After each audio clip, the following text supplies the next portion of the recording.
Tapi itulah kecanggihan dia. Dia macam ni je rupa dia bawah ni. Nampak?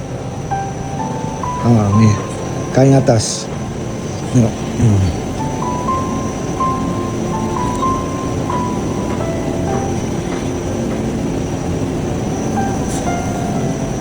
Warna dia memang susah nak luntur lah. Luntur jugalah, 10 tahun, 15 tahun luntur lah. Tapi colour dia bukan senang untuk luntur.